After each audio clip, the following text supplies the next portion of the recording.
Always looking after the dollar here, Rita. I know how much government can spend it. We've spent like drunken sailors in this pandemic.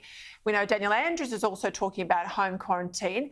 New South Wales has always said that's where they'll end up, but they're not building facilities. They're spending $500 million in Victoria on a quarantine facility, but we're probably going to out-quarantine at home, and same thing in Queensland.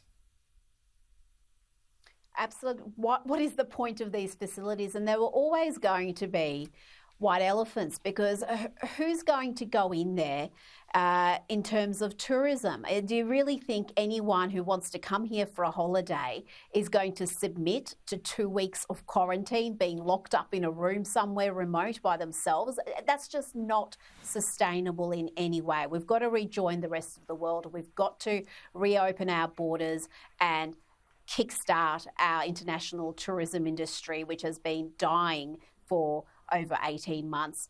And these massive complexes that are being built at enormous cost, you've got to wonder what is the point of them and why we, 3 years ago it would have been a great idea after what we've had. But unless we're expecting another coronavirus type pandemic around the corner where our borders are going to be closed and we're going to need these quarantine facilities again, you've really got to question the expenditure. Yeah, and I know some people will say, oh, well, what about those that come to Australia that are unvaccinated? Your home quarantine is for those that are double jabbed. Most airlines won't let you get on unless you're vaccinated. So I don't know who these unvaccinated people are that are going to land in Australia. John, let's go to what's happening down in Victoria today. Terrible milestone. I think every Victorian is ashamed of where not they are at, but where the government has got us to today. You had 4 premiers join together. This was quite extraordinary. Kennett, Steve Bracks, John Brumby, Ted Baillieu. They want a proper 10-year plan. They say Victoria's on its knees, and in particular, the Melbourne CBD. Now, they all had reasons why they didn't do this and didn't do that, why they're in government, and they all say we've got to band together and do X and Y.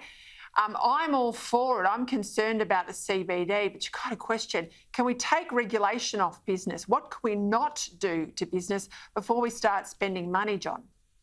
Well, that's exactly right, Peter. And here in Melbourne, the CBD is a ghost town. It's worse than Melbourne was in the 1990s when we were the laughingstock of the country. And there's a few things we can do. Exactly as you say, Victoria has one of the highest state-based regimes of taxation. We can cut red tape. And Ted Baillieu said something very important in that piece in the Financial Review, which was that Victoria was once Australia's manufacturing capital in the 50s and 60s. We made things. That was based on an industrial relations regime that encouraged people into work, with the unions not being selfish. The unions focused on creating jobs and cheap energy. All of that seems to have been disappeared, and we're focused on importing populations and building a Ponzi scheme that many people have called it to be such in Victoria. And what we need is to understand the basis of economic growth, which is not population growth forever.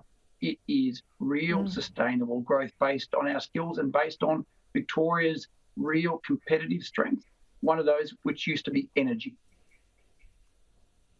All right, Rita, imagine you're Premier for the day. What would you do first? I mean, other than not lie to Victorians, that'd be nice for a change. But if you were Premier for the day, what would you do? Well, I would change that disastrous roadmap for one. I would design a roadmap that gave the state some hope, households as well as businesses. That would be my number one objective.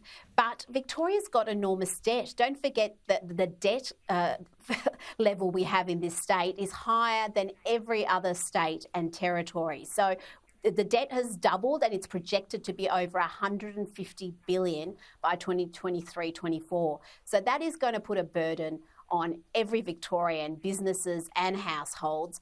And you're right, they've got to cut some of that red tape. They've got to cut some of those crippling taxes that destroy businesses and make them less reluctant to do business in this state when they can go elsewhere and have more favourable conditions.